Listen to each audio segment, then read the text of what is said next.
Hey y'all, we are Hey, back. Hey Zelma, hey, Bree.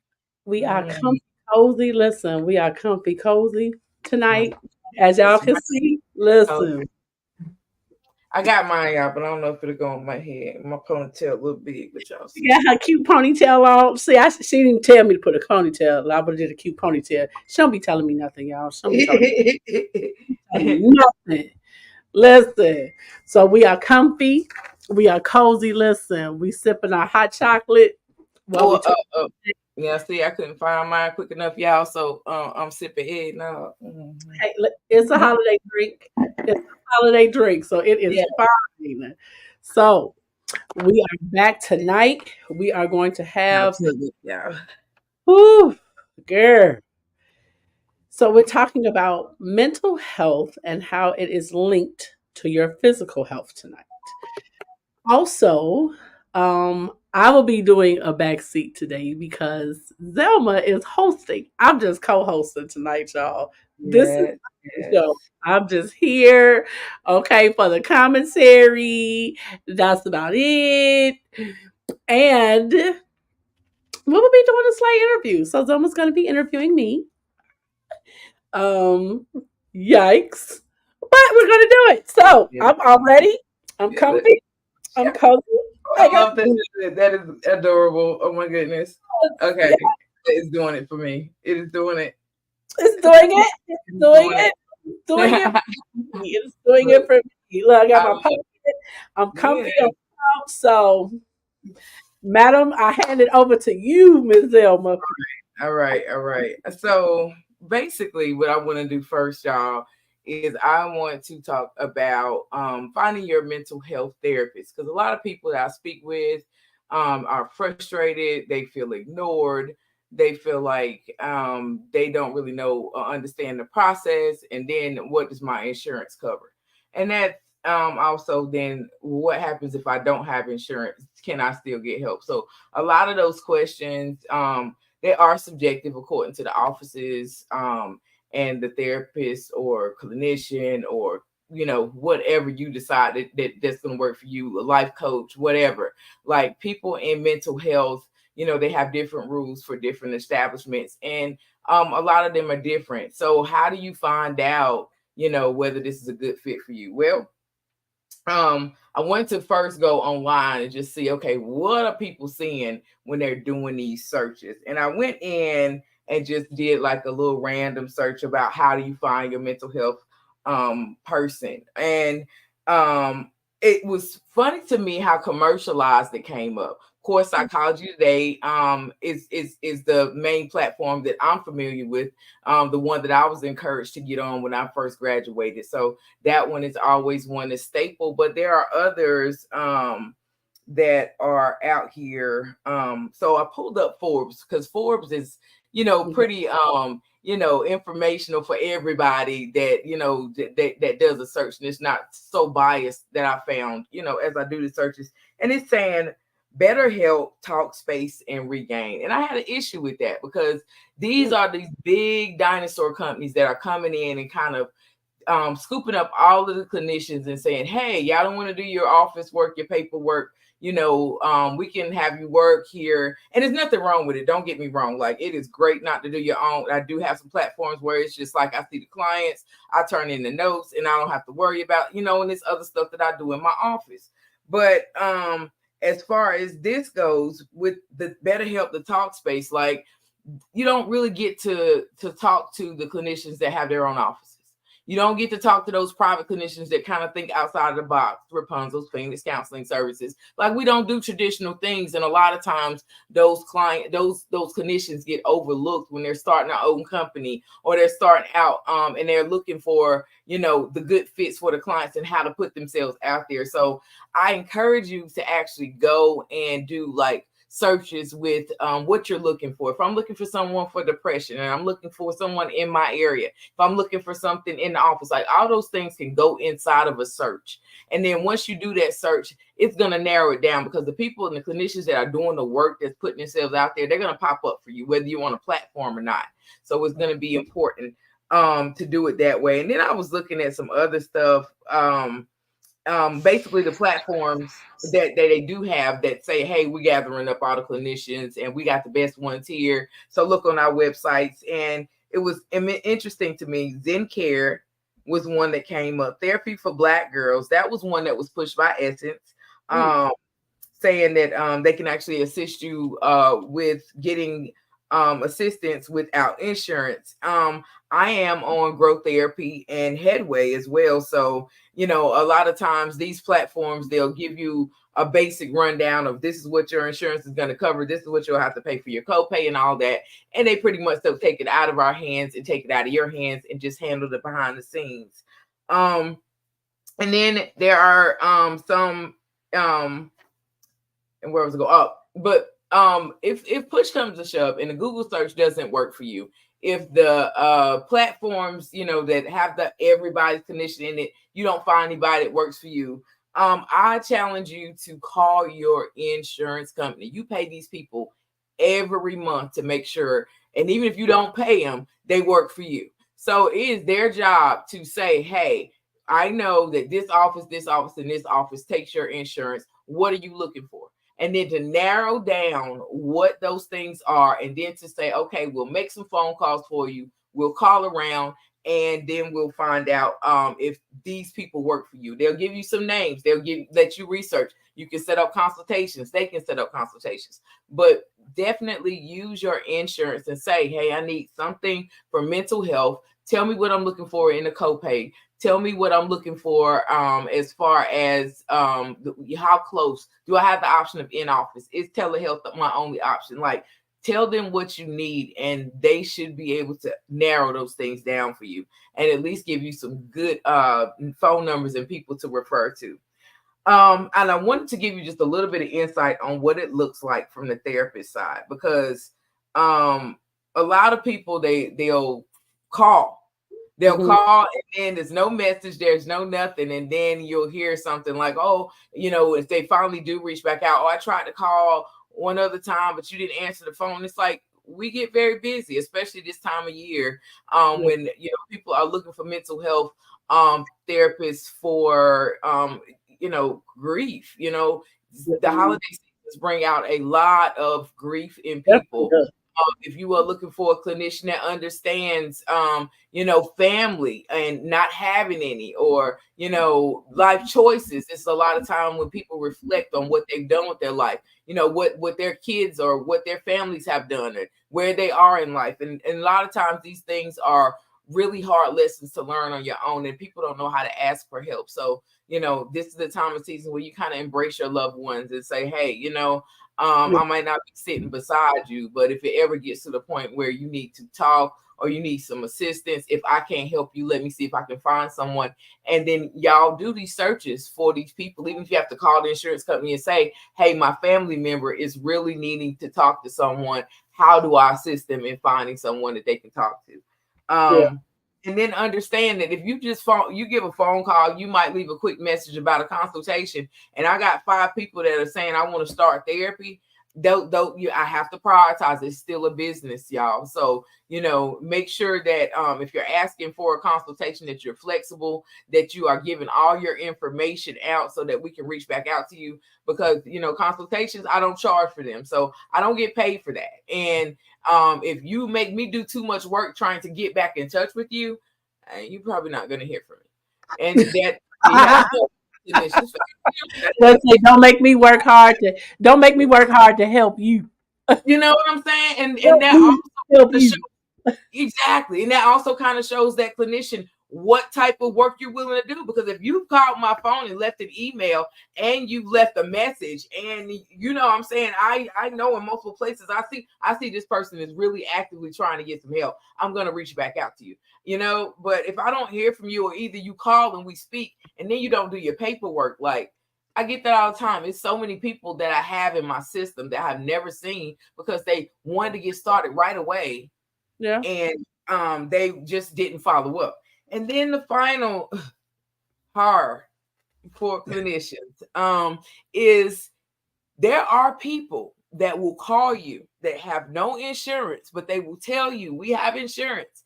And you will think, okay, emergency crisis, especially when getting out of school at first. I'm trying to help the world, and I'm like taking these clients in Yeah.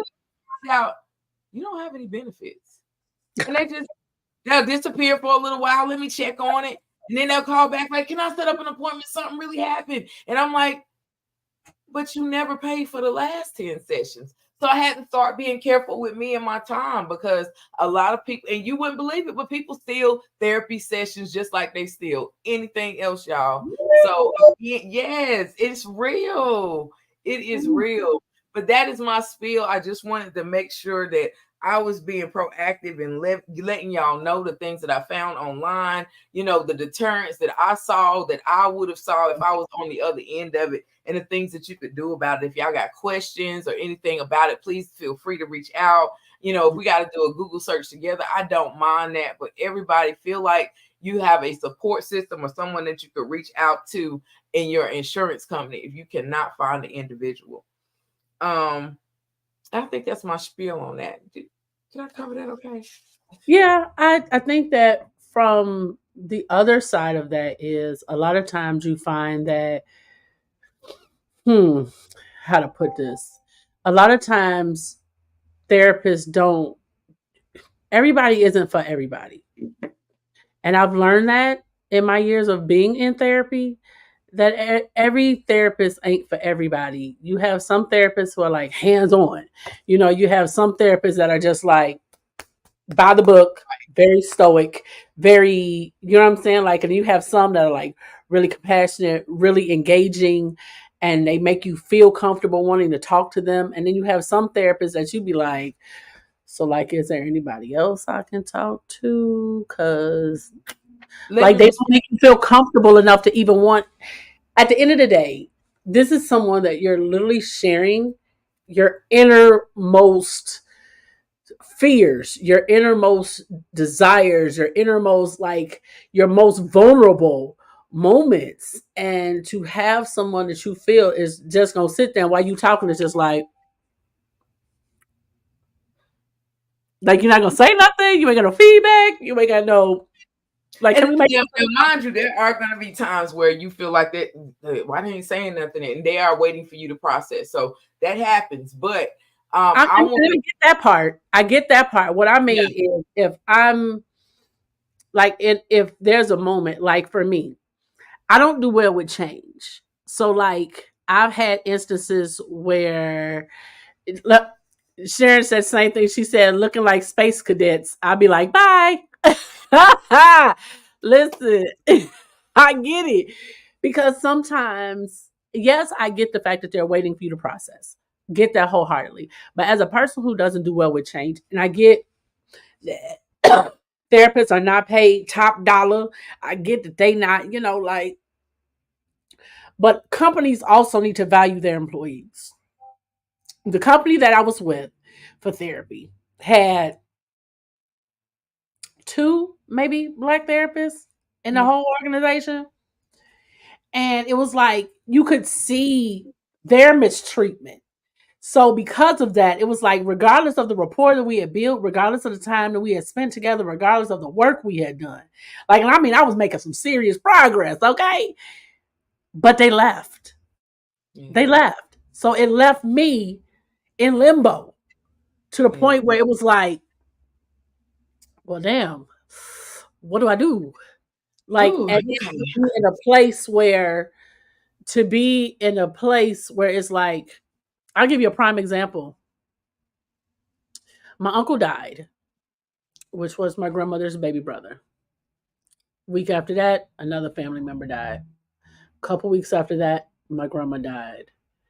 And I spiraled. I completely like blackout spiraled. Like I'm talking just unimaginable. But I had no therapist. Like I'm calling like, hey, so can I get a therapist? Like I Um, really need somebody. Like, and they were like, we're working on it. We working on it. We'll get to you. We'll let you know as soon as.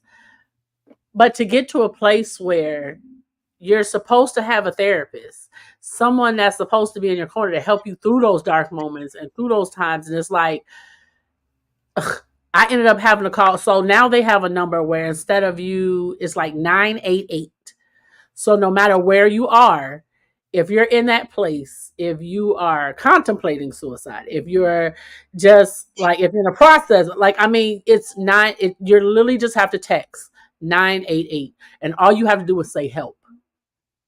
And somebody will either call you, they'll text you back first and ask you if you're willing to talk.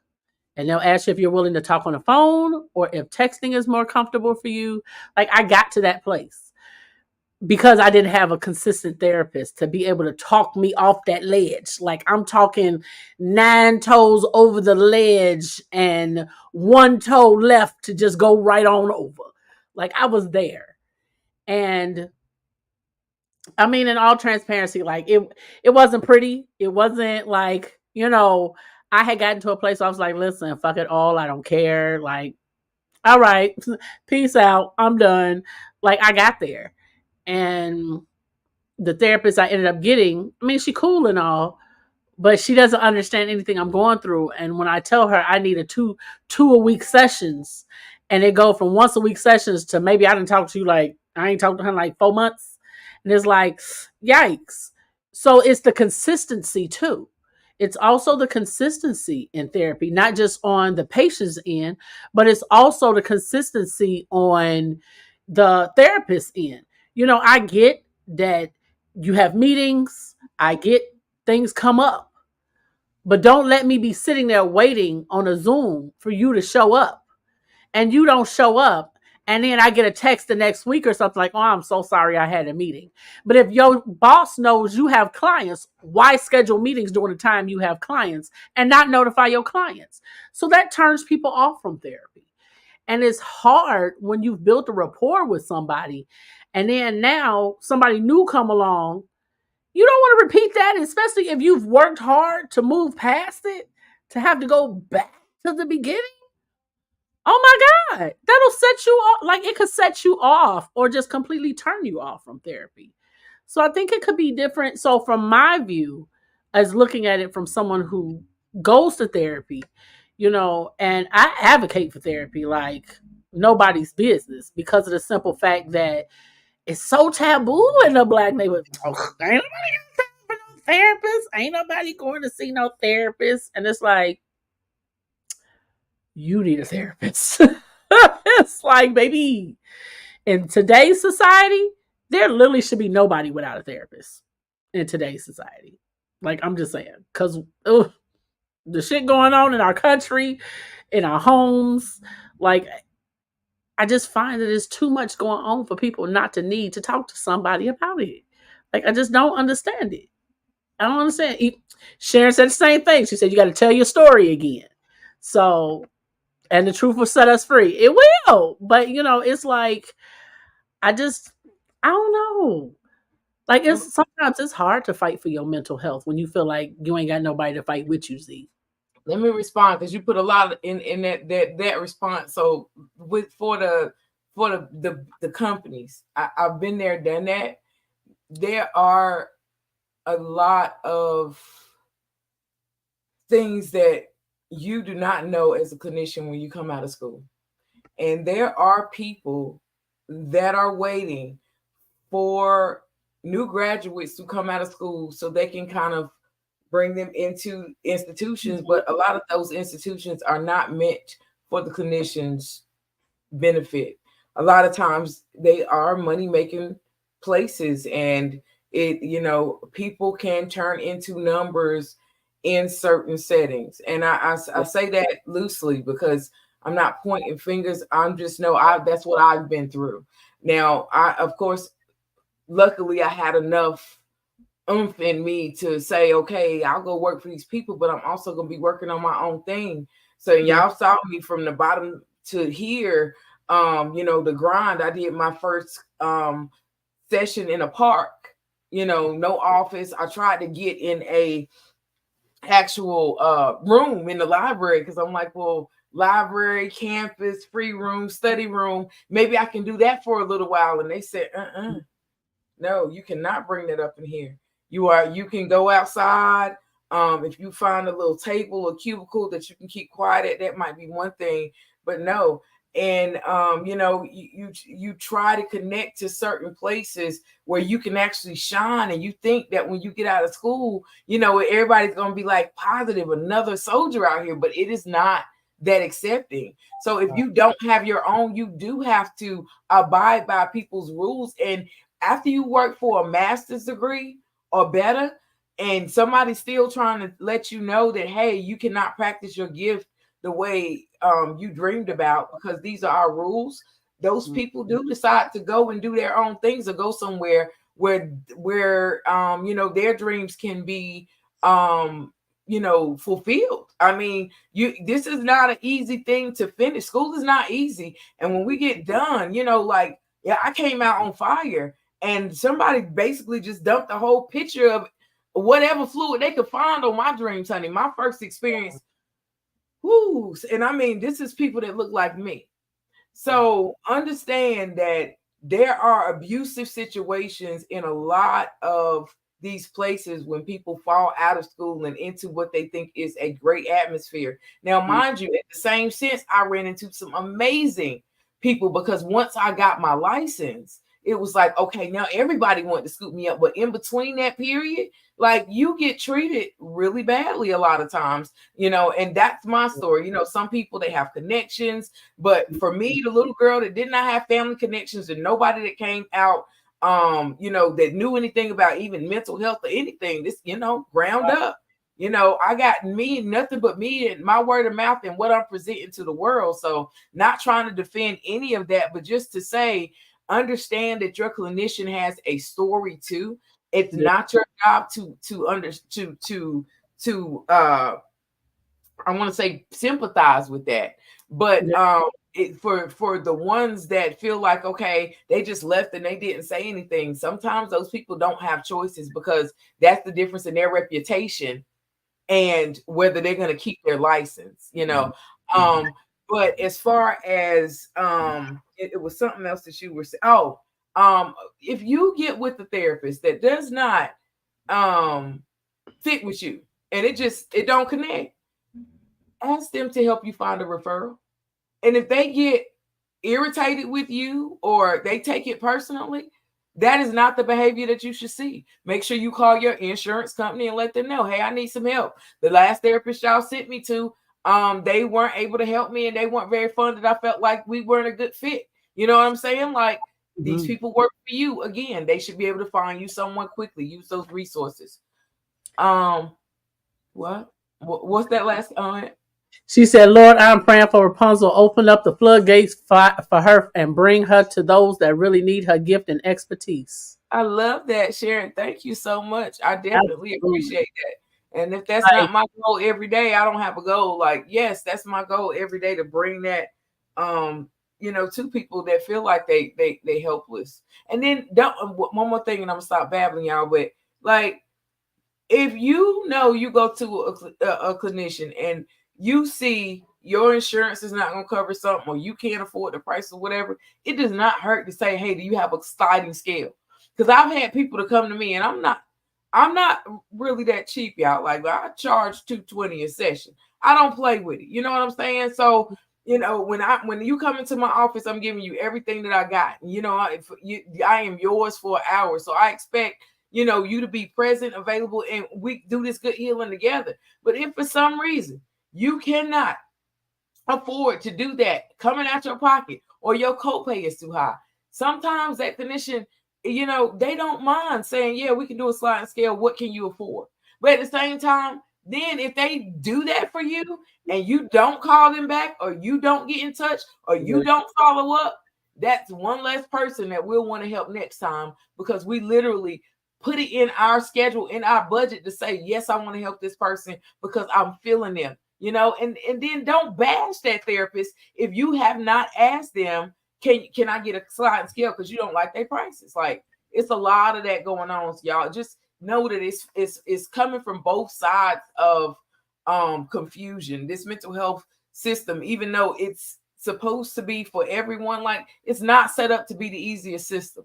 and we both have challenges on both sides. So, just understand that I want to help. I'm not saying everybody's like me, but I'm saying if I get a persistent person, they need the help and I can do it, and I know that we can do good work together, all that other stuff falls away from me. So, And did let I me tell you, she is did I an respond to amazing all that? therapist. Like even just as a friend, she's an amazing therapist. Thank you. Sharon said I need a job to be her client. Girl, these bills ain't playing with me neither. And then when you don't got nobody that's giving you a paycheck, if you don't do it and you don't eat and you don't pay your bills, so girl, I have to make sure. Now, mind you, I take every insurance there is. I mean, I'm not too sure if there's one I'm not paneled with through somebody. So I try my best to be available. I really do. But if you a cash I client, y'all just gotta. want to know, do you take Blue Cross Blue Shield? That's all I I need to know. do. I Oh, do. I okay. do. All I right. take Blue All Cross right. Blue Shield all day long. Yes, I do. So, Okay. and Just want so to I know. mean, but it doesn't hurt to ask. Like I said, that sounds steep to some people, and some people it's just like it's nothing. So, I know what I have to do to budget, and I know good and well that I don't have a guarantee if a client is a cash paying client that they're going to pay that next bill. So, we got to cover ourselves too, y'all. So just keep that in mind. What, Yeah, I think it's only fair. Um, I think it's only fair because that's with any goods and services or anything of yes, that nature that you expect. I mean, it's only fair. You expect to be paid when you render a service, and therapy is a service. Like it's exactly. no different from any other. So people can't expect to be able to get to a place where it's like, oh well, just because you doing it this time. Like, no, consultation is a little different from a session. And Let's I be have a conversation all day. I have people that keep me on. It's supposed to be 20 minutes, man. They'd be like 30, 40 minutes. And then when can we talk again? And I'm like, did you want to set up a session? You know what I'm saying? So, some people they push your boundaries. And if you don't have solid ones as a mental health clinician, a lot of times your sympathy could take over, your empathy could get involved, and before you know what you are, call yourself in the middle of a session. But you have to take care of yourself as a clinician, so that is for the clinicians. You have to take care of yourself as a clinician, just like we take care of our clients. Because if we allow ourselves to be milled down by stuff like that, then we don't prosper. So let me ask you this. Exactly, Sharon. You have to know your worth. You have to. Let me ask you, as a therapist, as a licensed clinical, so what first let me start by saying, what is your exact title? Licensed clinical mental health counselor. Okay.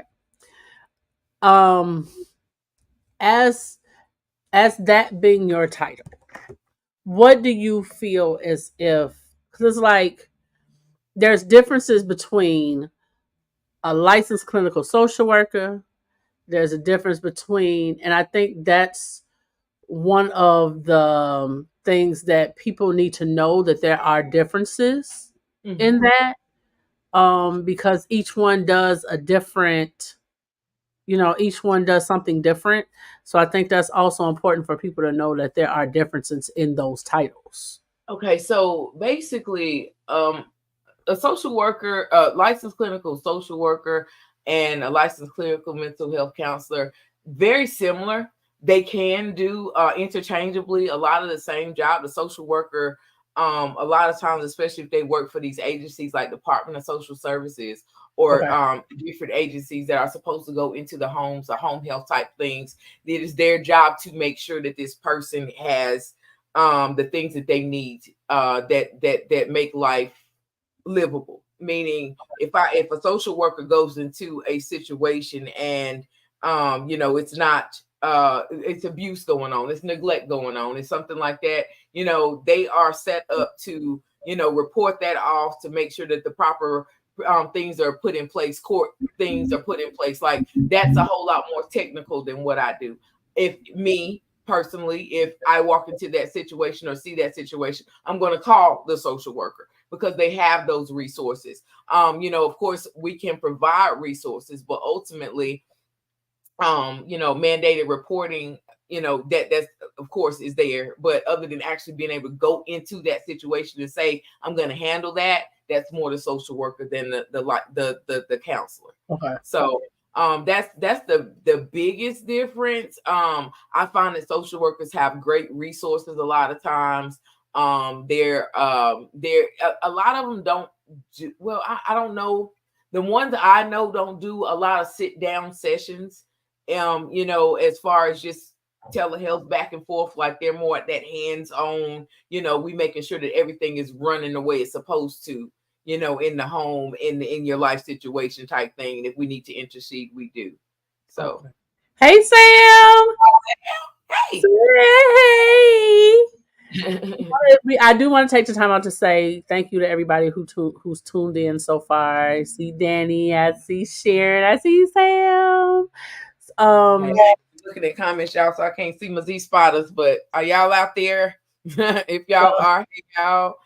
So I wanted to take the time to say that we have, it's for me, I feel like people need to realize that mental health plays such a big role that stress can kill you. Anxiety, depression, those are just some of the major mental health issues. And it's like you don't realize that. And I know I put in the caption, I said, have you ever had a physical ailment that they couldn't explain on the test? Like you couldn't understand why your chest was hurting or your chest was tight or your head was hurting. You couldn't understand why you was having the aches and pains that you was having. A lot of times our mental health is so tied into our physical health that we can literally make ourselves sick physically because we're sick mentally. And I think a lot of people don't even realize that. Like, oh no, it's not that. It's like it's just stress. And it's funny because one of the first few questions that your doctors ask is, "What's your stress level like?" Mm-hmm. Yeah. And people don't correlate the connection between it when they ask, "What's your stress level like?" Or is your stress level high? Or has anything recently changed? They're asking you because your mental is connected to your physical. And if you don't take care of your mental, it goes downhill from there, let me tell you. Right. It does. It definitely goes downhill. And it's just, I hope that one day soon that we can get past this thought or this I'm trying to think what's a better word than thought, um of that we don't need that black people don't need therapy. Mm-hmm. Like it's so because it's I don't understand what it is about it. Like it's just so frowned upon, but it's like I applaud the younger generation. Like my kids, their generation, I literally give them a standing ovation because their group has gotten the right message I agree. that your mental health is important. And when I tell you these kids are literally fighting for their mental health, like our generation was kind of like, okay, let me tiptoe and I'll try it. I don't know. And the generation before us was like, listen, what goes on in the house stays in the house. You better not tell nobody. Listen, it was like The Color Purple. You better not tell nobody but God. Yeah, you're right. They did. So I'm looking at how the generations have changed and how this new generation is like, listen, I need a mental health day. Now they have mental health days in school. I'm so happy for that because these kids need it because before COVID, the kids struggled. But COVID took a lot of these kids out of here mentally, like the isolation, the non-socialization. Some of these kids only got socialization in school. Like outside of school, they was home by themselves in front of TV. Nobody talked to them at home. It's like they're in school and they're meeting friends. They're talking to people. They're getting that socialization. They're getting that interaction. And then 2 years at home, it was devastating to these kids and they didn't know how to recover or to recoup. But now, because these kids see how important that mental health is, and that's why I say hats off to these younger generations because they are definitely getting the message when it comes to this mental health thing. On the other side of that, though, Bree, there was a lot that is the message and the journey of the extrovert more than anything. And on the other side, for us introverts, that was a total opposite change. So the people Mm-hmm. that were in school that weren't Mm-hmm. the people that were just the head of everything, or that was used to being the face to everything, Mm-hmm. they actually did not do quite so bad in the pandemic. So we have two different sides of the spectrum. Yeah. And it's not just the kids, it's actually adults too, because for a Yeah. minute the world turned inside out, and people couldn't go out there and jump around to get that energy the extroverts usually can swallow up. So the people that were in my office wound up being the people that were the extroverts, the people that were used to being around people, that were soaking up that good energy and revitalizing themselves. As introverts, we are the people that kind of come and we need to be to ourselves so we can kind of soak that energy back up that's been drained from us from being out, Yeah. with other people, extroverted people, that soak up other, the environment Yeah. and stuff. So it's two different sides to that spectrum. But what I'm noticing too, I want to say, is there are a lot more people of color that are coming. There are a lot more people of color that are saying, "Hey, I have never done it." It's not just black. Like I have a lot of Hispanic people, a lot of Asian people that are coming and saying, "Hey, we need help too, and we want somebody that's got color to their skin, and we don't want to feel awkward." And I've never done this before, and I'm the first person in my family that's even thought about it.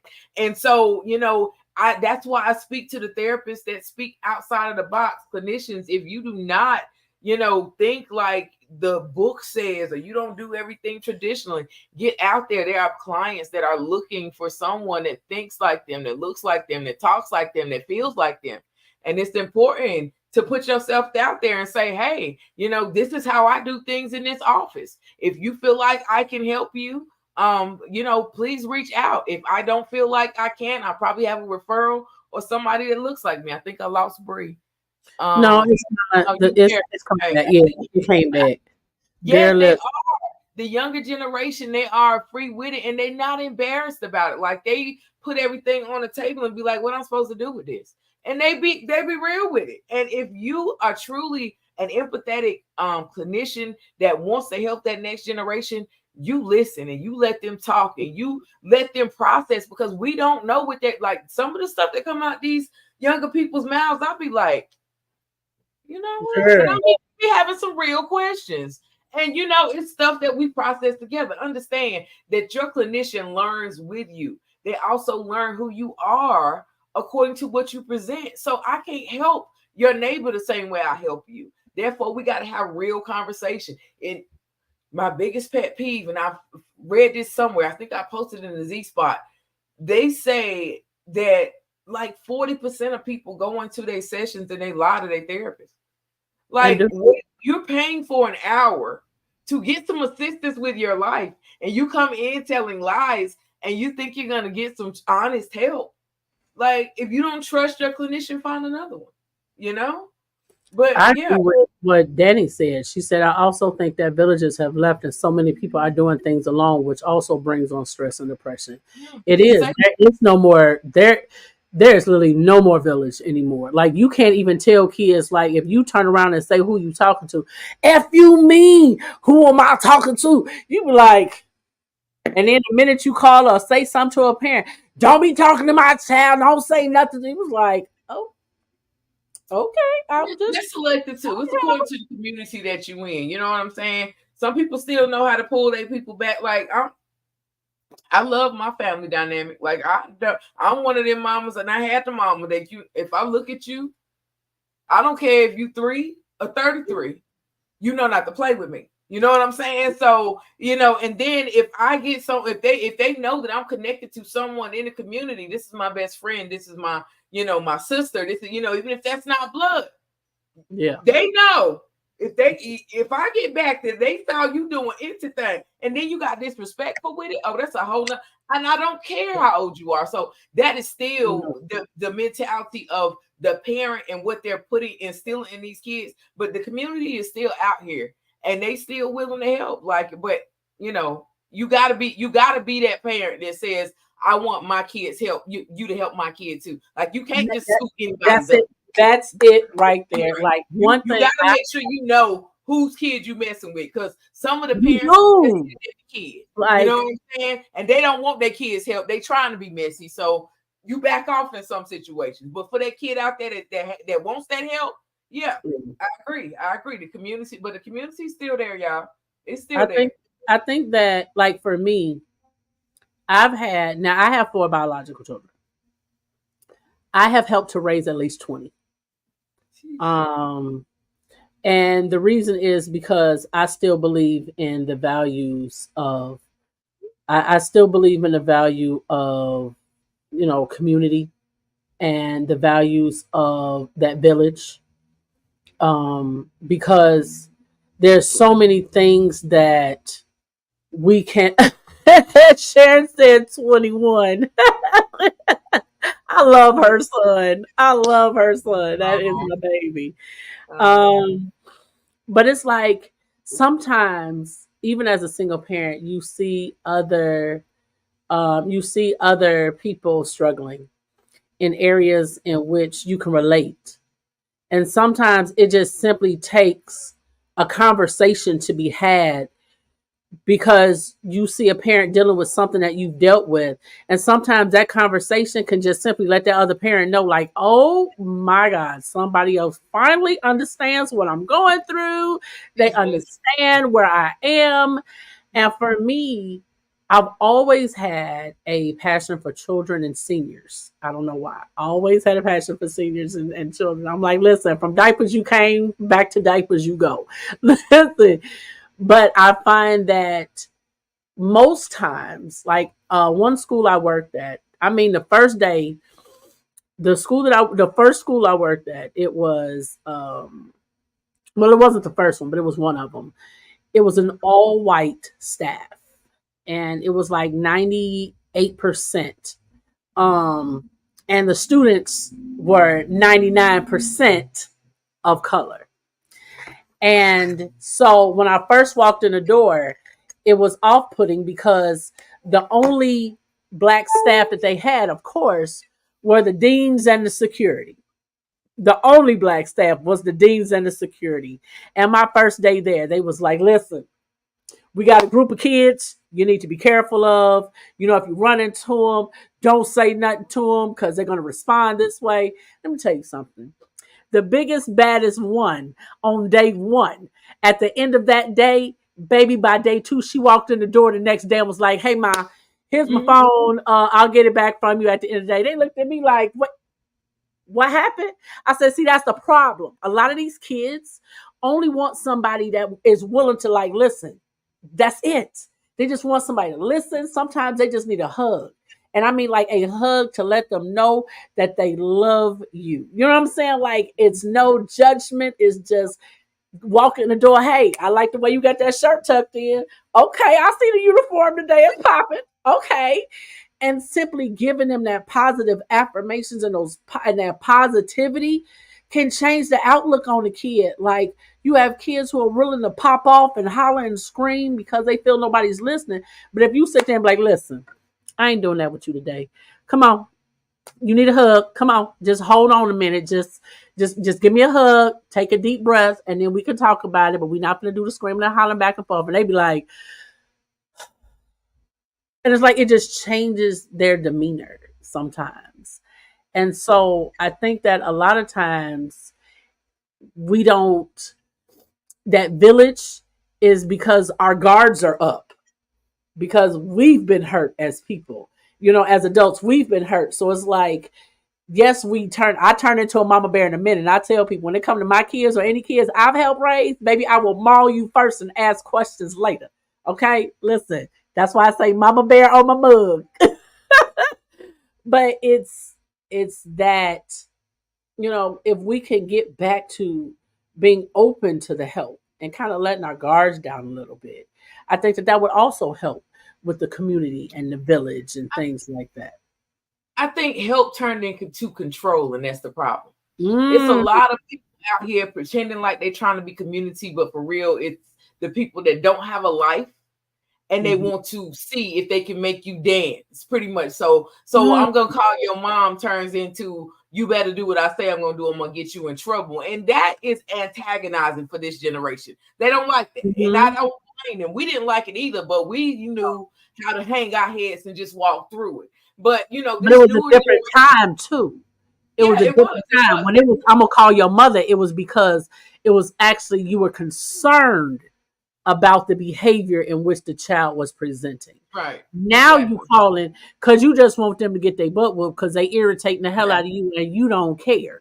Like that's where it comes from now. It's not I'm calling because today they just seem to have an off day. And I was calling because I was a little concerned to see if something was going on, if something was wrong. Now it's they got up to they got up to sharpen a pencil. They got up to throw something away. They wasn't on a square. He said this. And it's like, did you stop to ask them why? Did you did you have a conversation with them? Like it's completely different. They're not taking the time out and I get it. We have this generation of teachers we have now, they're a lot younger. They're fresh out of school. They don't know shit. And then they put them in classrooms with kids, and then you have places called like Teach for America, where these people don't even go through an education program. You just have a degree in something, and because you got a business degree, you can teach math, or because you got a biology degree, you can teach a science class.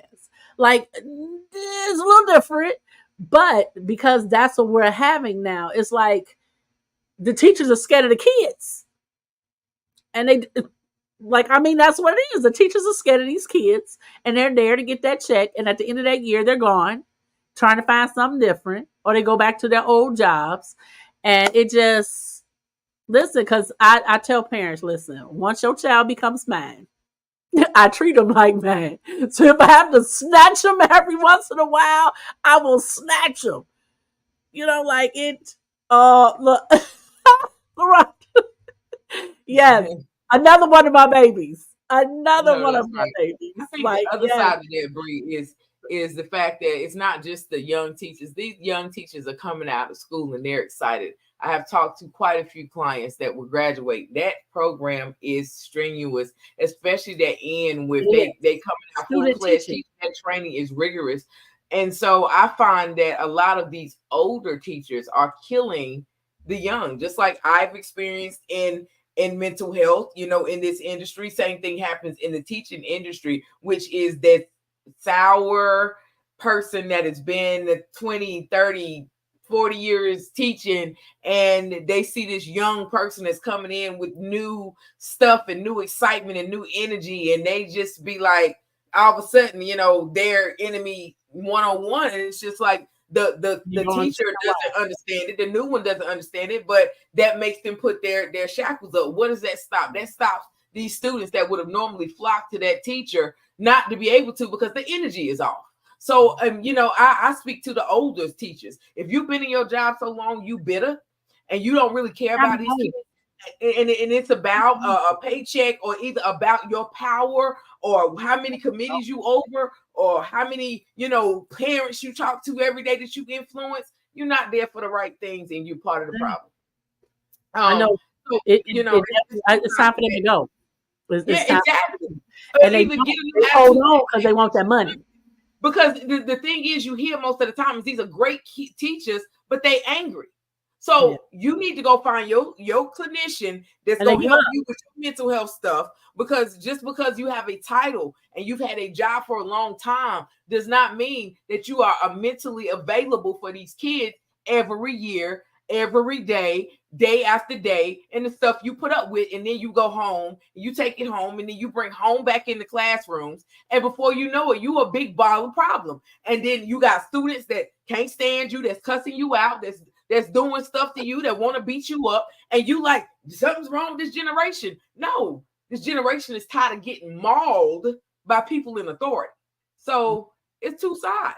It's two It sides. is, and I think that and even with, and I think having a safe space is really important.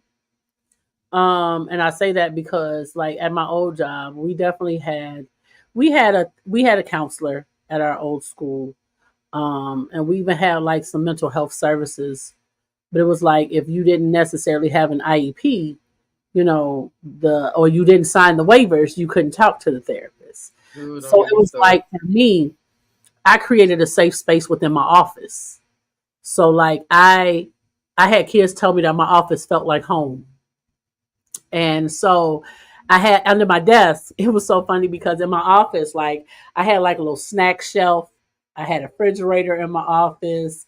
Like and under my desk, I had clipped this black blanket, and I had a rug under there. I had pillows under there. I had a little snack bin under there. So kids would come into the office and be like, "Sir, I just need a few minutes." I'd be like, "You need to talk?" And they'd be like, "Yes." I'd be like, "Okay, I'm so listen." I'd be sitting at my desk typing away, and they be right up under my desk. Look, and they be right under my desk, laying down, taking a few minutes. I message the teacher like, "Hey, I have such and such. They'll be back momentarily." They sit under there. They have a little cry, grab them a little snack, get them some water, and then they go back because they had that safe space that they could go to, and they had someone that they could come talk to. That they didn't feel judged or feel like it was gonna get out or get back to somebody.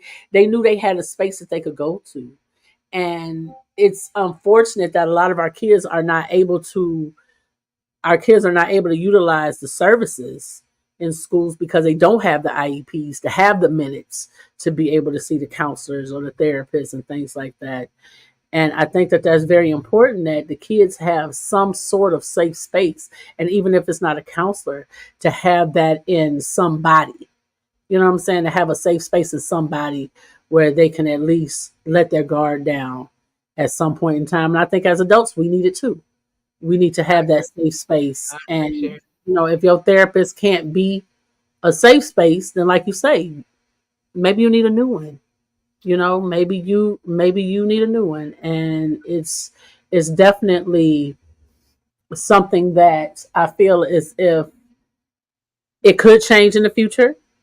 And because this younger generation is not being quiet about is not being quiet about their needs and their mental health needs, I think that that's something that could possibly change. That I think all kids at some point in time should, whether it be group therapy or at least 15 minutes a week, have somebody that they can go talk to for a safe space, because that's important. That's definitely important. And it's because a lot of them have anxiety, social anxiety. That's a newer thing. The social anxiety, and a lot of that started with COVID. A lot of people, like, I know for myself, I don't like large crowds. Um, it causes my anxiety just be like, "Ugh," especially if it's like an unorganized thing.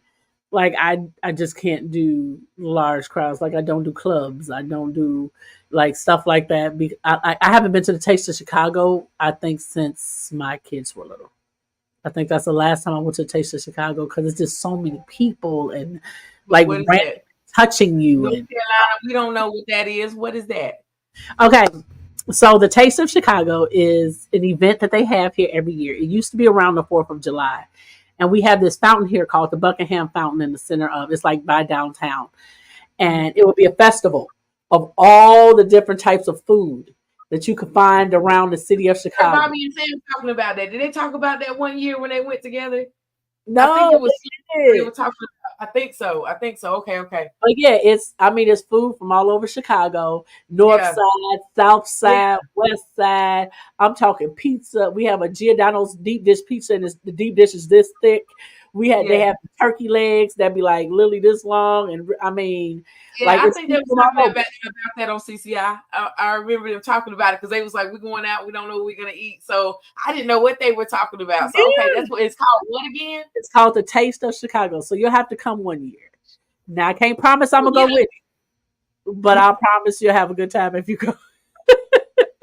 Listen, send I me out can't promise I'm gonna go amongst the because I wolves know by she'll be learning. myself. Listen. Maybe I'll go, because you'll be there to calm me down and be like, listen, I'm gonna need you to breathe through it. But I promise you, I'm gonna have about 6 things of hand sanitizer around my belt. So anytime somebody touch me, just Listen, because since Girl, look, COVID, I'm afraid you keep going. Like, okay, come on. listen, I'm Walk gonna me have to a bottle of 91% alcohol with me. Okay, I promise you, I will. Cause I keep okay. like, Okay. So look. We got to get one because we are looking at this time frame, and I yeah, really want to talk a little bit about the few things that Bree's about to come up on as far as shows go. We want to talk a little bit about Mr. Harris and Bree, and then I wanted to bring a little bit of information in about who Bree is to this platform, what she's trying to accomplish on Clack and Shimmy. She got Clack and Shimmy live. She got Clack and Shimmy after party. She clacking and shimmying all over this internet, honey. So I feel like we never talk about what it is that Bree does and what she brings to the table. So I want to do a little bit of that, and also to get just a little bit into the health struggles that you go through, what that looks like for work, what that looks like for this platform, what that looks like for your mental health, and then how you get through your day. So first, y'all know I gotta go ahead and get in my little box right quick because I gotta talk about Mr. Harris right quick. And with oh, Jesus, up, let me so see Harris again. And he watching. Hey, Mr. Harris. look, y'all didn't pay attention to it. It was the episode number 2 when we had the single guys up here. We had the single guys, and the guys was telling their truth, and we got all this feedback, and people's like, they didn't answer the questions. They didn't answer. And I had to say, hey, we said we was gonna let these guys come up here and tell their truth. We did not say we were gonna direct them or mandate that they answer anything. They gave the answers that they want to give. I don't about put in past tense. They gave the answers they wanted to give, and we respected that. These guys, they respected the fact that we let them speak, and they said, hey, we liked it, and we may come back and do this again all together, or we might do the one-on-ones, or we might do it all. But they liked the way the flow went because they felt like they got to talk. So I love that. And Bree brought these guys too. I didn't know none of them. So if you ain't look at episode 2 to find out how Bree know them, then you need to go back and look at that show because, honey. But Mr. Harris and Bree have decided to do a little breakoff show. Now, mind you, I love to see. Like I told y'all in the little intro. Look, I want to be in the little box. She done drank all the cocoa, y'all. I said, but Bree, would tell us a little bit about what we are to be expecting in this new dynamic of you and Mr. Harris actually coming on live and talking about things. What? Okay. So, first off, hey, Mr. Harris, because he's watching. Secondly, so on the one-on-one with Mr. Harris, we're gonna dive deeper into like what friendship means, our friendship, um, our friendship, just like different views on his view of dating, his views Yeah, just on. pause for a minute, y'all. Do you see that all of a sudden that Bree, she had never gets tongue tied, but every time we talk about this situation right here, all of a sudden we be stuttering over words, and we can't get all Yes. smile, and you know what I'm saying. So this is what I want to talk about. Maybe before we talk about what's coming up on the show, we should talk a little bit about the dynamic of you and Mr. Harris. Like, Oh Jesus. So I've known him for over almost 30 years, maybe a little okay, longer. I've I known would him. Yeah. wait a minute, hold on, because see now I'm doing my fact check, and if I refer back to episode number 2, that was like 40 some years. So we done reduced it. Okay, so it's almost 40 years. Like we've known each other almost 40 years. Okay, We because grew up together. We grew up together in church and we met when we were like in grammar school. I don't remember exactly what age, but we met while we were in grammar school. I thought it was like 5. Wasn't it 5? Listen, child, listen, I couldn't even tell you how long. That's why I say I can't even tell you how long it's been. It's been since then. It's been since then. But And so now you are currently friends. We're still friends. friends. We're still friends. Like Is he we like your closest, just still friends? We're good friends. We're really good Is he friends. like your closest good friend? Mm. Woo! The You petty and the messy. messy baby. The petty and Mm. the messy Okay. But baby. y'all in the box, I get to ask stuff, but I guess she looking at me right now like you better hush. Yikes! But we are like we're really good friends, and it's like because I've known him for so long, I have a distinct insight into his life, just like he has a distinct insight into my life. So it's like when you've known a person that long and you've seen their struggles and you've seen their ups and downs and you've seen the people they've dated, you've seen the situations they've gone through. And it's rare. It's like nowadays it's rare for kids to even be friends past 2 years. You know what I'm Yeah. saying? Like it's Yeah. rare. So to be able to say that I have friends like, and that's the funny part. Like I'm grateful for the generation I grew up in because I'm able to say that I still talk to people I went to grammar school with. I still have friends from when I was 5 years old. Like, so I'm grateful for that, that I still talk to the people I went to grammar school with, high school with. We're still in communication with that. So I'm grateful for that. And so he and I work well together. Like he's seen me do shows.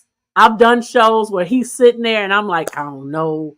And he'll motivate me and be like, hey, you got this. You got it. Go ahead. Or if it's an idea I'm bouncing, like I'm able to bounce ideas off of him. So I'm looking forward to the one-on-one because I'm actually looking forward to him partnering with us to be a co-host on certain shows. So he will be an addition.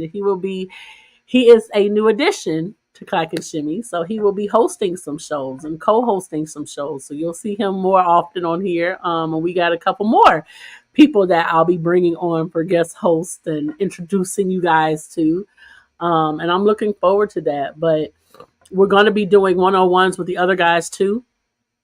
Those are definitely going to be interesting to say the least. On it. Those are going to be interesting to say the Look, least, Nick, baby. look, Woo, look, baby, it's going to be interesting. man. Look, and Mocha, I am looking for now. I Yeah. understand, that that they had some deep stuff to say, some serious stuff, Yeah. and it sounded like a lot of stuff that was like, well, they just shut down. But I don't think that's the case, y'all.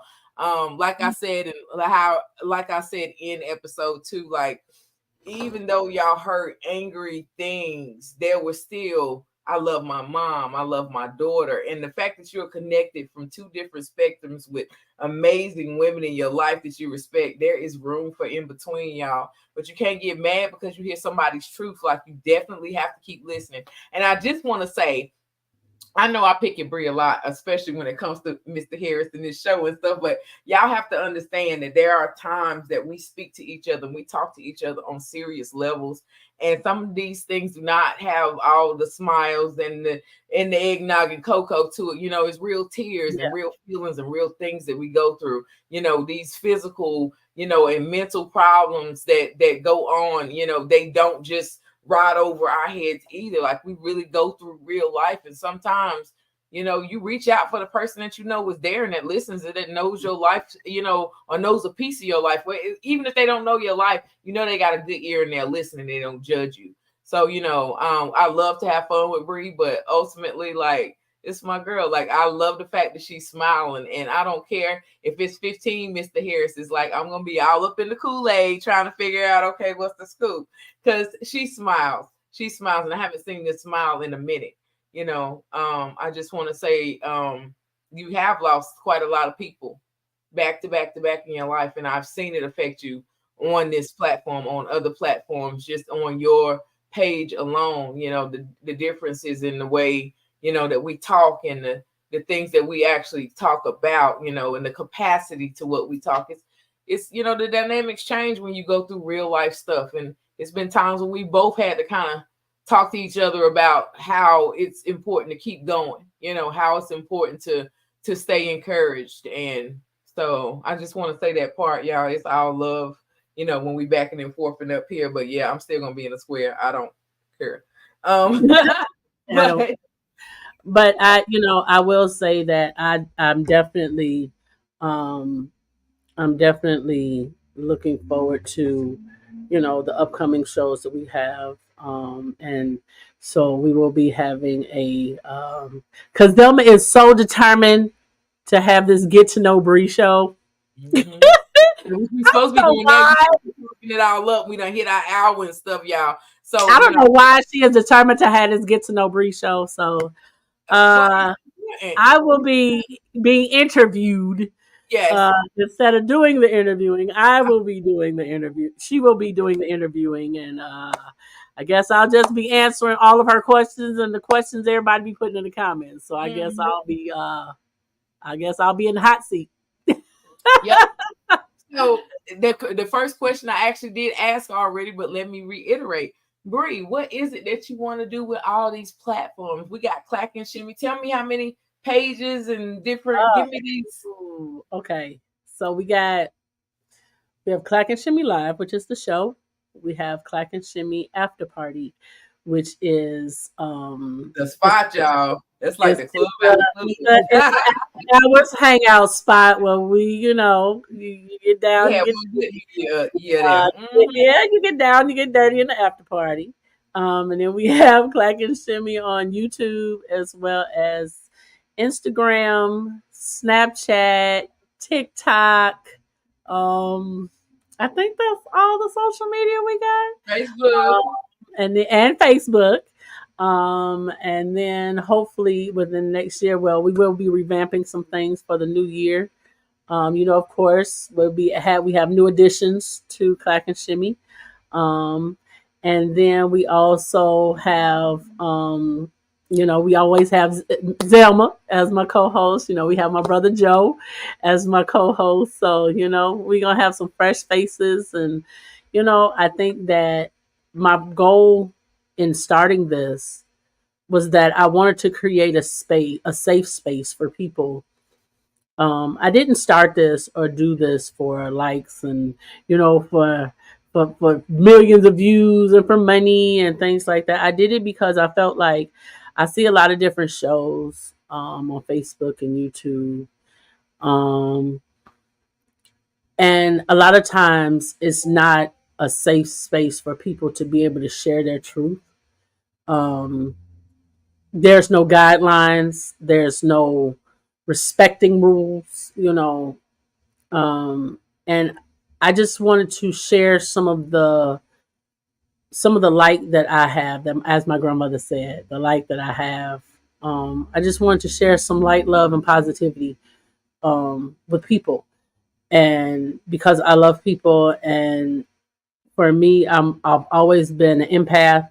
I feel other people's emotions, and I feel other people when they're going through things. And I find that sometimes if we share our story or create a space where people can share their stories or have conversations and dialogues, that it allows people to realize they're not alone. It allows people to be in a space of knowing that there's someone else out there that could understand what they're going through or understand what they're feeling. And so that's why I created this space to bring people together and to talk about things that a light is not always shed upon, like men's health.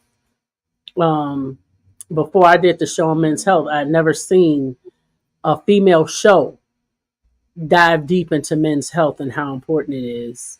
Um, and I have to say that was one of my highest views because it's not something you see too often, um, that we discuss.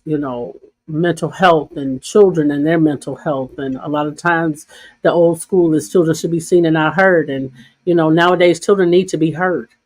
We have too many kids hurting. We have too many people hurting because of the silence. And I don't want people, and I want this platform to be a voice for everyone. I want people to feel like they can come here and share their stories. Oh, thank Sharing you, our Sharon. look. So, it was a lot of things that we've been talking about as far as physical health. And a lot of times we cover the emotional stuff. We've talked about the crystals, we talked about the chakras, and of course we can never do too many shows on that, so I would love to have a review show of that. But tonight I want to talk more about the physical stuff. Epilepsy mainly is what I want to cover, because that is, I think, the thing that I am noticing more and more that is affecting people around me, and it's touched my life now personally, with one of my kids. So, when we talked about it, you were able to ease my mind a lot because you've been through that for like how many years? When did you notice, or when was the first time you actually had some type of episode? Is that appropriate? 18 Like, years. Yeah, 18 okay, years. I've had seizures for 18 you years. 18, you were how old were you though? What the first 20, one? the first time I ever had a seizure, I was 20. I was about, yeah, I think I had just turned, I was 25 when I had my first seizure, and I was 3 months pregnant with my youngest son when I had my Mm. first seizure. So yeah, it was Now, definitely and it was definitely just scary. I want to know a little bit about it, like, because what I'm finding out, just from talking to you, from talking to other doctors and stuff, that non-epileptic seizures and epileptic seizures are two different Mhm. things, and they affect your life. Like, give me some insight on that, because like everybody doesn't know. And then, like, so let's start with the first time. Like, what do you remember, and what were you told about it? Um, it wasn't a lot because non-epileptic seizures were really new. They were really new, relatively at the time. So a lot of doctors had never heard of non-epileptic seizures. Mhm. Um, and so it was, I didn't know what had happened. I just knew that I felt like I felt myself starting to shake, and then I just kind of blacked out. And when I came to, I just knew that I was in excruciating pain. Like I was in a lot of pain when I woke up. So body aches really bad. Yeah, because your body, your muscles are like this. They're consistently they're consistently restricting and relaxing. So that's literally what your muscles are doing the entire time is this. And then to be pregnant, like, you Yeah. had to be terrified when you woke up. Like, was there any issues, complications at all with the pregnancy? Um, I had seizures throughout the remainder of my pregnancy. So it was rough because what people don't realize is whether it's non-epileptic or epileptic, it can the right seizure for the right amount of time can turn you into a vegetable. Like it can literally, it doesn't matter whether it's a non-epileptic or epileptic seizure, that it can literally turn you into a vegetable because your brain is deprived of oxygen for the entire time that you're having a seizure. And every muscle in your body, from your hands to your toes to your neck to your face, like muscles you don't even realize you got, Mhm. contract and restrict. So I mean, like, you don't we take for granted the fact that we have, like, oh yeah, I can flex the muscle. Like, no, you don't realize how many muscles are actually in your arm that make your arm work until you have a seizure, and they all working against each other at the same time. And it's like your body is fighting itself. So that's why when you come to that, depending on what type you have, that your body hurts because it's literally like a mile a minute, and it's just like and so you don't know what happens because you're not always. Some people are conscious for their seizures, some people are not.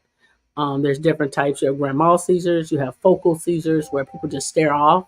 Like you could be sitting talking to someone and they'll just stop and won't move, won't talk, no nothing. And those are actually more deadly than a grand mal seizure The because smaller ones? the focal seizures are more Yes. deadly because Oh. So I have two children that have seizures.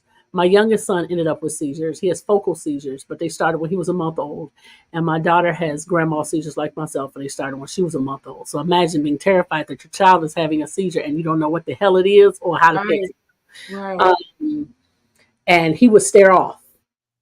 And so, like, he'd be sitting, and because he's a quiet kid, you'd have to watch him. Like, he'd be sitting there, next thing you know, he'd look and be stuck in that position. And so I would have to tap him. I'd have to tap his forehead to bring him back because with focal seizures, you don't notice. So, which means they can go longer. Got you. The person can be in there longer, which means that their brain is being deprived of oxygen that entire time. And if you don't notice, then that means that they could be in there, you don't know, 10, 15 minutes without oxygen. And now they done turned into a vegetable, or now they have all kind of cognitive issues because their brain has been deprived of oxygen for that long. So it's Yeah. definitely something that you have to watch. One of my best friends has a parent that goes through those type, and I thought, see, again, naive, not knowing, I thought that those were the ones that were less harmful because there wasn't the, the flailing or the like. So what makes that one more severe than the grand mal? Because they're not noticeable.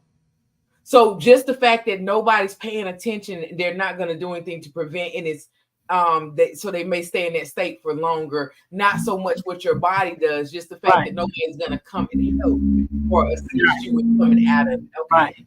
that makes sense. So that type of seizure or that person needs to be watched a whole lot closer than someone that just has it's an obvious Yeah. episode. Okay. Like for my son's teachers, I would purposely ask them, if you ever see my son staring off in class, let me know.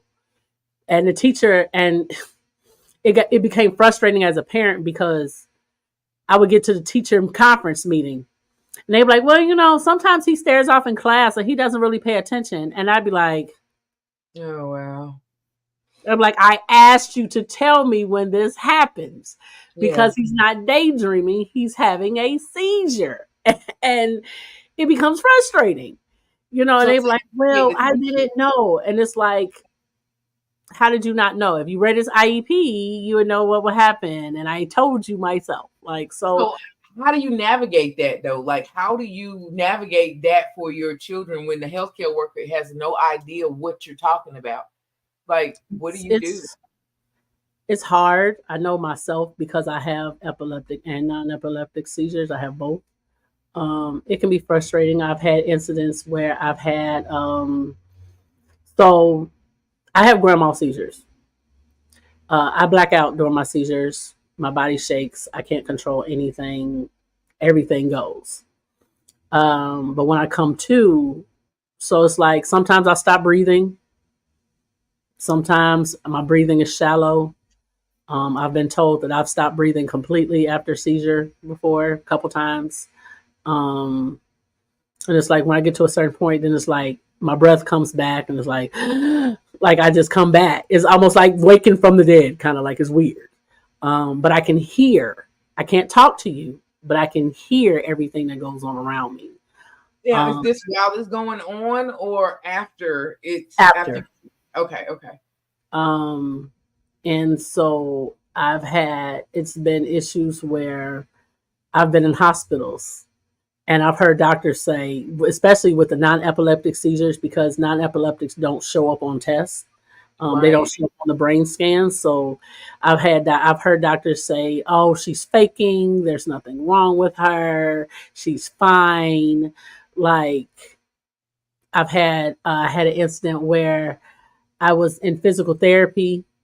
I had a seizure and I coded. I was at Advocate. I was at an Advocate hospital here, and I was doing physical therapy. At the time, I had to do physical and occupational therapy um, because the seizure ended up. It was so bad that I was getting ready to leave the hospital, and it left my knee so weak that it ended up severing two ligaments in the back of my leg and detaching my meniscus in my right knee. And so I ended up having to have emergency surgery because of it. And Wow. that's how I ended up doing the physical and occupational therapy. And I guess my pain level got too high and during the therapy session, and I ended up going into a seizure in therapy. And before they could get me downstairs from the 5th floor at the hospital, I coded in the elevator. And when I came to, the doctor was slapping me in the face. Like, I mean, like, arm cocked back, Oh, wham, like, wake up, wake up. She was like, there's nothing wrong with you. Wake up. I was like, I didn't know what to do. Like, I couldn't move. I was like just coming to, like, the nurses had to escort the doctor out of the room. Like, it was crazy. Like, it leaves you in a vulnerable state, and it leaves you in a place where it's hard to trust people.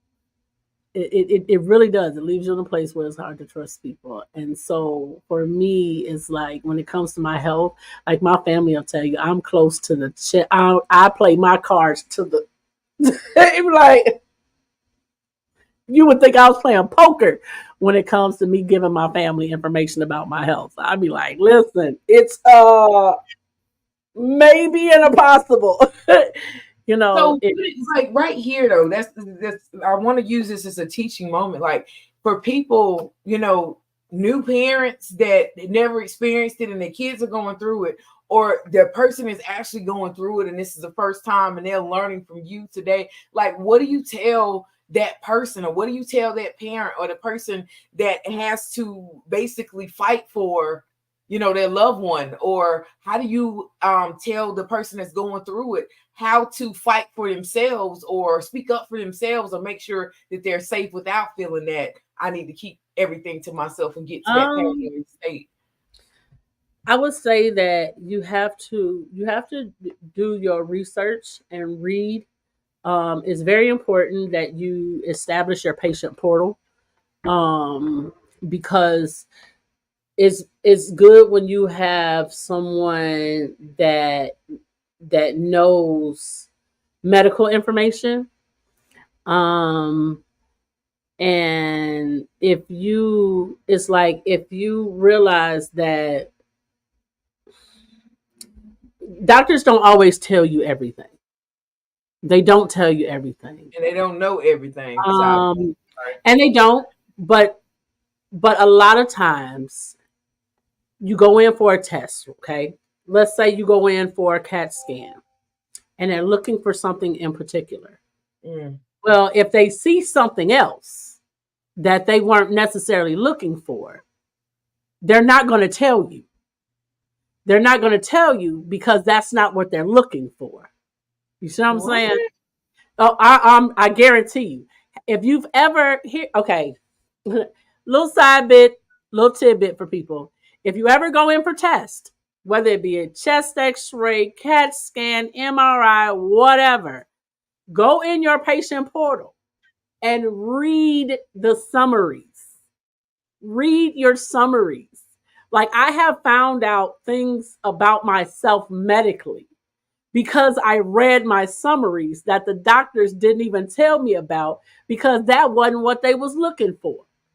Or that wasn't that necessarily their area of expertise or whatever they found. But they didn't share it with me. But Wow. because I had my portal and I was able to, and I read every summary, I read every test result because they don't tell you when certain levels are low. They don't tell you that. So you have to be an advocate for yourself to be able to read your own medical records. If you have a friend that's in the medical field and you don't understand something, call them. Hey, what does this mean? Hey, if this is low, what could that possibly be? Like, advocate for yourself. Find knowledge out for yourself. Like, because that's so super important. Because people don't take the time to be like, you would think that they'd be like, oh, well, we found a mass here or we saw something. They're not going to tell you that. And it's unfortunate. It's so unfortunate. But the doctors are mainly run by pharmaceutical companies. So if it ain't their area, they usually don't tell you. And they just be like, oh, well, if it becomes a problem, so I'm sure she'll tell somebody, and that's what I had to learn for myself. I was fortunate enough to have a hospital that really cared about my kids. And I was grateful for that because I didn't have to second guess them because I didn't care what it was. They told me good, bad, ugly, indifferent. They told me. And I appreciated them about, and I appreciate that about my children's doctor. Like she literally just retired. Well, she just, yeah, retired last year. Like, and I'm grateful for that because I didn't have to worry knowing with my children having so many health issues, I knew they were in good hands and I knew that she would do her due diligence. It's unfortunate that on my side, the adult side, because doctors didn't understand what non epileptic seizures were, they didn't that they didn't treat me a certain way because they felt like I was faking or I didn't or it wasn't real because they didn't understand it or they had never heard of it before. But it's different. Like for non-epileptic seizures, you can actually manage your triggers. With epileptic seizures, you manage it with medication. Medication does not always work for non-epileptic seizures because sometimes you have to take medication like antidepressants, you have to take antipsychotics, you have to take a different type of medication to manage your non-epileptic seizures. So it's different. The result is still the same. It could be the focal seizures, it could be grand mal seizures, either way, but it's definitely something that it's we don't necessarily it mm, when I think about it sometimes it can get those memories sometimes of the mistreatment comes back and it can be really hurtful and it makes you distrust it definitely makes you distrust you know people in general.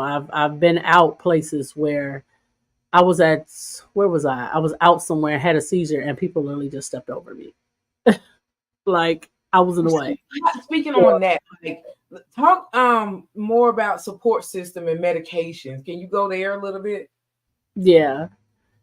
Jose says this is all sad to hear, but we still let all the light shine. Lights that shine be brought home to keep. If you all notice there are snakes crawling on a cross in your favorite medical place, to trust them with what to do. Mm, That is true. That is true. wow. Yeah. But we definitely have with medication, it's I've been on so many different types of medicine, it makes no sense. Um, Trying to find the right combination is hard. It's because some of them are so strong, like that you literally feel like a zombie. Like I've been on medications to where as to, and I tell my doctors, it's hard to be diligent in medicine management because my medication they had me on when it would come as a single parent, I can't function. I can't drive. I couldn't help my kids with their homework. They be talking to me and I'd be like, uh, Can't. uh, the kids be like, Mama, you okay? I'd be like, yeah, I was like, I can't live like that. I absolutely can't live like that. So for me, I found that it was easier for me to manage my triggers for my non-epileptic seizures as opposed to try to manage them with medication. And like triggers could be anything. That's one of the most important things is managing your triggers. Mm-hmm. Is knowing your triggers and finding out what your triggers are. Because And that then how is do you teach that support system with that person, that's going to be the emergency contact on what to do, who to talk to, what to say, what not to say, what to bring. you Like, literally have to train them. It's my children have been my caretakers. My oldest two children have been my caretakers, and I will say that mhm. I will say that having these seizures uh,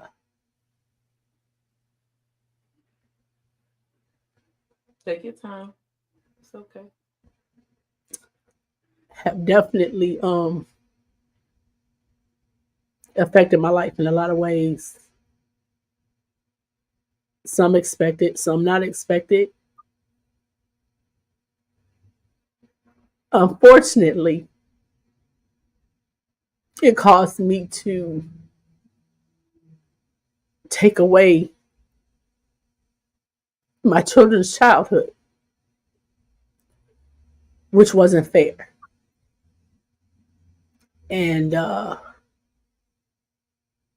oldest daughter had to become the mom. She sacrificed a lot. She sacrificed a lot to make sure that her siblings were okay. She's had to she's had to see me on ventilators,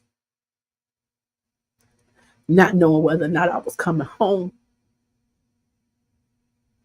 She's had to see me in hospital beds, connected to tubes, not knowing if my mom would be okay. I've had a seizure and a stroke at the same time, where we didn't know if I would ever be normal again. It's not easy. It's definitely not easy. Um, but I'm grateful to the sacrifices that my daughter made. It wasn't fair, and I can't replace her childhood. I can't give that back to her as much as I want to. I can't give that back to her. I've asked her to forgive me for it, and she has. She told me, Mom, there's nothing to forgive. But in my mind, there is. Because it wasn't fair for her to have to, in the moments that I'm having seizures, my kids are running around getting pillows to make sure that my head doesn't hit the floor, making sure that I'm turned on my side. Like, it got to a point where my kids are like well-oiled machines when I have seizures. One gets the pillows, one makes sure that my body temperature is okay, one makes sure that they're timing me, making sure I'm coming out of my seizure. One is making sure they're talking to me. They're like a well-oiled machine. And over the years, they've gotten better, much better. But when my children were younger, I had 10 a day every day. Ooh. Um, Mm. why I'm still here, I don't know. Um, I could have been a vegetable many times. I've done therapy to learn how to walk twice. I've had to learn how to walk and talk all over again.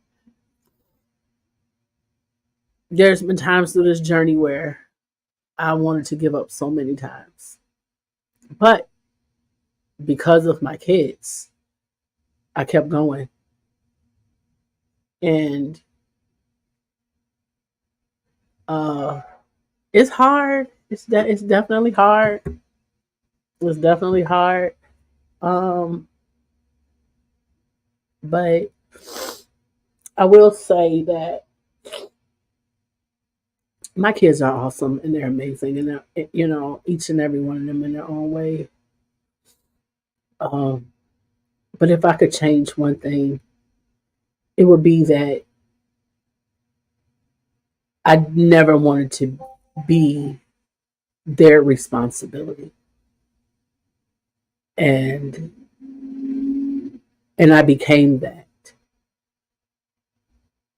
And to know that every time I go into the hospital, they're afraid that I may not come home. Um, and my seizures affect me to the point where every time, like when I have seizures, with each one, my right side goes out like a stroke now. Um, and it depends on how many I have, depends on how long it takes to recover. What are the doctors saying about that? The fact that you're having like that that physical reaction to the That's recipe. that's my body's recovery. So everybody's seizures affect them differently. Like if I have one seizure, I can sleep off a couple of hours and I'll be back to normal. The more I have, the longer it takes. I've been out and I was fine out with one of my girlfriends and we went shopping. Came back to her house. I told her I was going home. I got up to leave and I was like, maybe I need to sit back down. And next thing you know, I had 9 seizures back to back to back. And when I got to the hospital the next day, I had another one. It took me 6 months to a year to recover because I had no strength in my right side, my arm, my hand, my leg, my arm, nothing. Um, and so it took me a while of physical therapy to get back to where I was, but each time I kept fighting and I came back stronger every time. But it definitely takes a toll on your mental. It definitely takes a toll on your mental. And having a support system is important.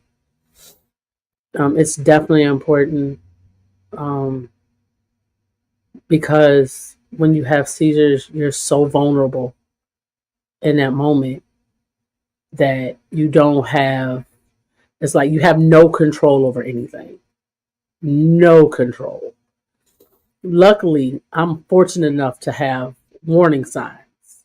So I know when I'm going to have one. So I'm fortunate in that aspect. And is that for both types, the epileptic and the non? Now, for my non epileptic, because I know my triggers, um, I know when I'm going to have one. My epileptic ones, I don't. Uh, and usually my epileptic ones are medical induced, meaning like whenever I have surgery while I'm still under anesthesia, I go into seizures. So Oh, it's the God. weirdest thing. I went in for a knee repair Hmm. before my replacement, and it was a same day surgery procedure. I went in. My best friend, like my sister, was with me, and so she was texting the family, and she was like, she's going to surgery, everything is fine. And so I was texting her. I was like, okay, I'm going in, have my picture, did the picture. It's like, going in, see y'all soon. I woke up, I think it was the next day, in intensive care. Like, they said I had 5 seizures back to back, and they couldn't stop them. So, and those are my epileptic seizures. Um, so it definitely, it affects your life in all aspects. It affects you dating, it affects you raising children, it affects you working, it affects, like, it literally affects every aspect of your life that you can think about. So I just love the fact that you were brave enough to come up here and talk about this subject. I don't want this to be the last time that we actually have a health show, but I know we are getting close to that hour 40 minutes, so I want to come off. If you had just something to tell everybody about just all of the things that you, because I know you dealt with COVID, and with this, that was a few bouts of that along with other things. So it's definitely more insight that you can give people. But before we get off here, if you had something to tell them, if they're dealing with these episodes, if you couldn't tell them anything else, what would it be? Find someone you trust and share. Don't deal with it alone. Find someone you trust and share everything with them. I mean, everything. Because going through this alone and keeping everything in, it creates walls and it creates guards up. Um, and sometimes by the time you decide to let people in, it could be too late. I love that. Right. I love that. Thank you, Bree. Well, look, yeah, we're gonna get up off of here. I love this. Look, we're gonna have to sit here with my friend a little bit after this show, so I'll make sure she good. But I just appreciate you being so vulnerable and sharing, because this is the information that we need to get out to our communities. Like this, this platform is about more than laughs. It's about more than relationships. It's about just our community in general, and the information that we don't get very freely. Like we get to read all these medical books, and we get to listen to the stuff that they're telling us is supposed to happen to our bodies, but we got people that's living it every day, where we can look beside us and say, hey, the medical book and what I'm going through don't match. What are you going through? So we can compare these notes and actually get some healing and some stuff going out. It's all about healing. Like your medical doctor, they do what they want, but don't forget they are practitioners. There's a reason why they say practitioners. They practice. That means that no one heals anyone. I can give you my best idea of what I feel like is going to assist you through your journey, but I cannot promise you healing. But looking to your neighbor left and right, looking to someone's experience and what they're going through, trying this and trying that, and this works for me, you see if this works for you, and just giving that information, it helps the community, and it helps more than one, y'all. It helps the whole community. So Bree, did you have anything you wanted to say before we got off? Um, I always end our show with asking you all to continue to spread the light, the love, the positivity, and to do one random act of kindness. Whether it whether it be to simply smile or wave at someone that you've never waved at before, or to simply say hello to someone as you walk past, because you never know, it could change the trajectory of someone's life, and it could make someone's day by simply being felt seen or felt heard, especially when they felt invisible. It could possibly save someone's life. You never know. um and that's usually, that's generally all I have. Just, one random act of kindness could possibly change this world for the better. I love So it. Love it. that's all. All Just right, keep y'all. We're gonna get spreading up the here. And oh, I'm sorry, did I cut you off? love. Oh, Listen, and thanks for tuning in. yes. I know today was definitely a different show. We pop in with different kind of stuff, y'all. So, we still have our real relationship talk. We will be tuning in for a one-on-one with that. So shoot out some promos to keep y'all informed. ab- Absolutely, that. And I just want to, like I say, I want to shout out to Sam and Bobby. um Always, always. I had on my pandemic press media shirt in the promo. I ain't got one. I Shout just them want y'all to know I don't have one because I will be repping mine proudly. and had on my Breezy shirt. Okay. Okay. But I just wanted to thank them for rocking with us, and thank y'all for tuning in tonight. Because it Definitely. was Sunday and y'all could have been anywhere, but we thank y'all for tuning in to be here with us tonight. I know Zelma is still listening. She's gonna do a Meet Bree show, so I gotta figure out when she wanna do her interview. Oh, it's Um, coming. but we love you guys, and again, we thank you so much for tuning in. And we will see you all next time. We will be dropping the promos for when we, when we coming back. We're working on our consistency. Okay, we're definitely working on our consistency. So, Yeah. so, but we can promise that it'll at least be weekly. We can promise you that. We can She can promise you promise you that. that. I'm Just, still. We gonna see. We gonna see. I'm available. That's all I'm gonna say. I'm available. listen, y'all, I'm working on it. Okay, I'm a work in progress. Listen. If he breathe, we be waiting on breathe. And do. That's why I said I'm a work in progress. All We right. love y'all, and we will see you all. Mwah, mwah, mwah, mwah. See All y'all right. soon. Okay? All right. Bye, All everybody. right. Bye.